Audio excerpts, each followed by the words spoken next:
Bien, a continuación vamos a abordar el tema que generó mucha polémica y, por supuesto, mucha reacción. El presidente Donald Trump firmó un controvertido decreto para clasificar a los cárteles mexicanos como organizaciones terroristas extranjeras, en medida que podría definir la estrategia de seguridad bilateral entre Estados Unidos y México. Para analizar un poco el tema tenemos a Guillermo Alberto Hidalgo Montes, consultor técnico policial de John Jay College de New York, experto en seguridad pública. ¿Cómo estás, Guillermo? Gracias por estar con nosotros esta mañana. Muchas gracias. Muy bien, Andreina, Janet, un placer estar con ustedes de nuevo. Bueno, el decreto de Trump busca clasificar a los cárteles mexicanos como organizaciones terroristas extranjeras y desde una perspectiva legal y de seguridad, Guillermo, ¿qué implicaciones podría tener esta designación tanto para las relaciones bilaterales entre México y Estados Unidos como para la estrategia de combate a estas organizaciones?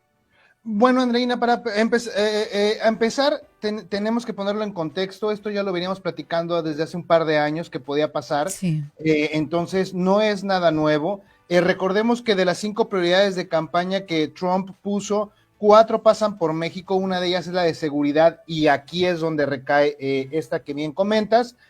A pesar de que el día de ayer la presidenta de México dijo que no habría problema, que primero hay que ver que Estados Unidos lo pueda hacer en su país sin que afecte a México, eso no puede ocurrir porque a fin de cuentas también salen perjudicadas las empresas que tienen nexos con México, entonces eso podría tener una consecuencia económica. Ahora bien, es cierto que este tipo de problemas tienen que ser bilaterales. El problema es que México, y lo hemos constatado a través de la última administración, no ha sido la más correcta ni la más ducha, si podemos decir la palabra, en materia de seguridad.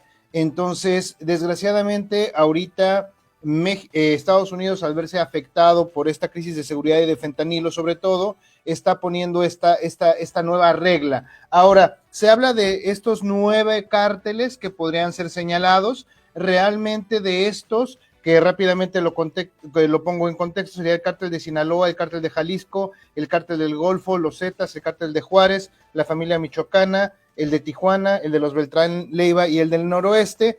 Realmente no todas necesariamente tendrían que ser declaradas como terroristas, pero sí serían un poquito más agresivas y sí podría haber, nos guste o no, operaciones encubiertas en territorio mexicano. Buenos días, doctor Guillermo, un gusto saludarlo. Que hay que mencionar que Donald Trump nunca dijo que los cárteles mexicanos. O sea, es como una alusión casi directa, ¿no? Pero sí nos lo atribuimos los mexicanos a estos cárteles porque sí tienen mucho que ver con todo lo que ha ocurrido con el tráfico de drogas y también la violencia que ha aumentado y la presencia que tienen en los Estados Unidos, pero también hablamos de otras organizaciones como el Tren de Aragua, por ejemplo. Así es, bueno, muy buena observación y la respuesta podría decir sí, pero no. Y te voy a explicar por qué. Recordemos que Waltz, el antes congresista Waltz, ahora asesor en jefe en materia de seguridad interior del presidente Trump, fue junto con el que en ese entonces era también congresista Crenshaw, que ambos fueron de las fuerzas especiales, se referían específicamente a los cárteles mexicanos. Incluso el último análisis de la DEA que se publicó el año pasado sigue declarando como las organizaciones criminales mexicanas como la primera amenaza en Estados Unidos. Lo de Tren de Aragua, aunque no es nuevo y tiene más o menos 5 años sucediendo en Estados Unidos, que desgraciadamente hasta el año pasado salió a la luz con este tema, lo recordarán muy bien, de Texas y de Aurora, Colorado, es cierto, pero realmente el Tren de Aragua no es un cártel como tal, sino más bien es una megabanda criminal que tiene varias actividades, ¿no? Entonces, aquí sí podríamos señalar que se refieren a cárteles de las drogas, porque eso fue la primera intención de Crenshaw y de Waltz hace ya 2-3 años. Guillermo, yo tengo una duda. ¿Qué diferencia existe entre combatir un cártel como una organización criminal frente a tratarlo como un grupo terrorista? Muy buena pregunta. Para empezar, una organización criminal no necesariamente usa el terror como herramienta. En caso de los cárteles, sí lo están haciendo. Esto de que te pongan la cabeza de un policía en una patrulla, pues, o de un presidente municipal, pues es un acto de terror. Es decir, sí es un homicidio, pero espanta a cientos de miles de personas, ¿no? Entonces, sí es un acto de terror. En segunda, pues se le ataca de forma diferente. Recordemos que la ley Patriota y la ley Libertad permite hacer acciones de Estados Unidos fuera del territorio estadounidense para atacarlas, y pues en este caso, como México no ha tenido una buena coordinación, pues podría ser este hecho lo que pasaría. Ahora, aquí hay otros ingredientes de novela muy interesantes, como es, en Estados Unidos está el Mayo Zambada, hay otros testigos protegidos, hay mucha complicidad del Estado mexicano, no nada más de la administración pasada, sino de otras administraciones, eso es correcto señalarlo. Entonces hay mucha gente, hay muchos políticos, hay muchos pseudo servidores públicos que están nerviosos. El Chapo y los Chapitos también que están ahí en Estados Unidos, ¿no? Doctor Guillermo, la orden ejecutiva de Trump también está señalando que estos cárteles pues han inundado a Estados Unidos con drogas mortales como el fentanilo. Que aquí en este programa también hemos tocado mucho ese tema, pero también criminales violentos, pandillas viciosas. ¿Cómo cambiaría el combate a las drogas en Estados Unidos con esta nueva orden y designación? Mira, es importante señalar algo. Las pandillas no se crearon en México, se generaron en las cárceles de Estados Unidos, salvo el Tren de Aragua. De ahí en fuera, todas son al revés, se crearon en Estados Unidos. Que no es cártel, sino pandilla. Las maras salvatruchas, por ejemplo. La mara salvatrucha nació en Los Ángeles, ¿no? Y en las prisiones. Entonces, para empezar, eso hay que ponerlo en claro. Y en segunda es, Estados Unidos, en ese punto en particular, le está echando la culpa a todo mundo de algo que es su responsabilidad, que es la prevención del consumo de las drogas. Y esto no viene de esta crisis de fentanilo, viene desde la primera crisis que tuvo después de la Segunda Guerra Mundial, que fue con el tema de los opioides, sobre todo con la morfina.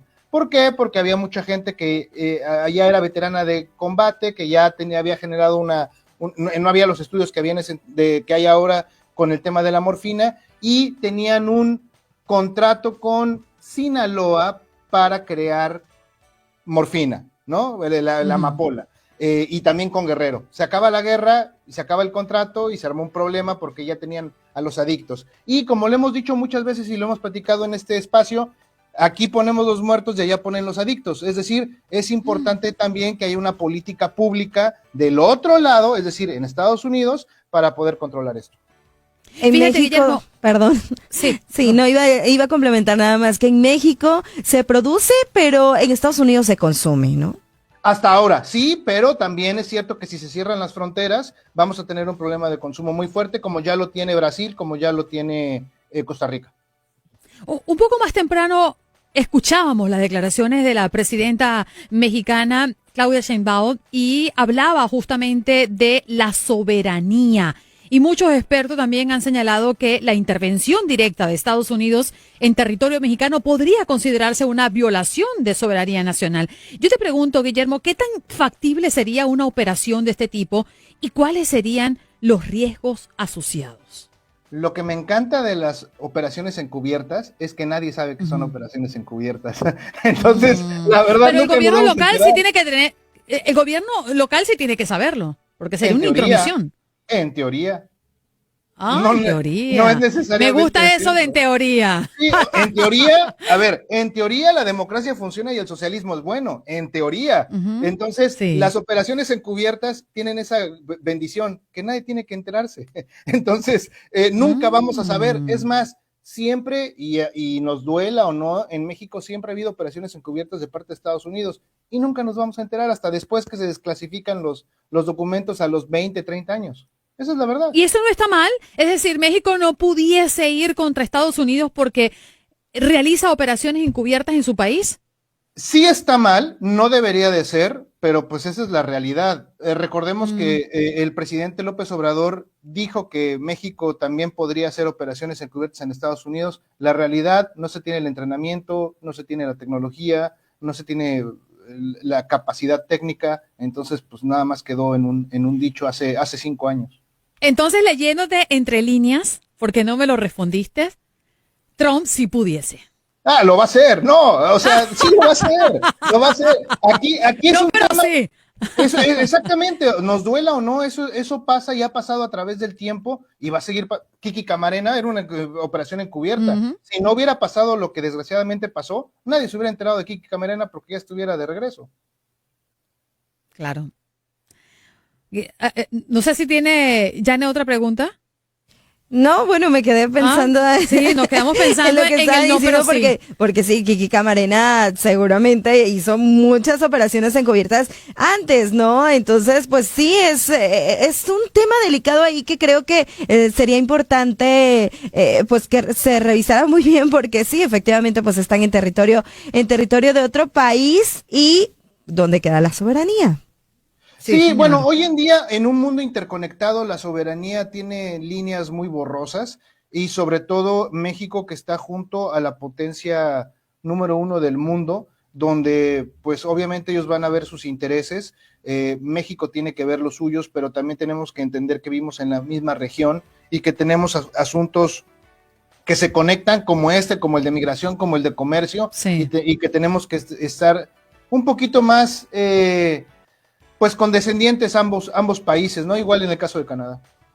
Sí, señor Guillermo, te agradezco enormemente que hayas visitado Buenos Días América esta mañana para, bueno, explorar, ¿no? Las dimensiones políticas, legales y estratégicas del decreto. Gracias por estar con nosotros esta mañana.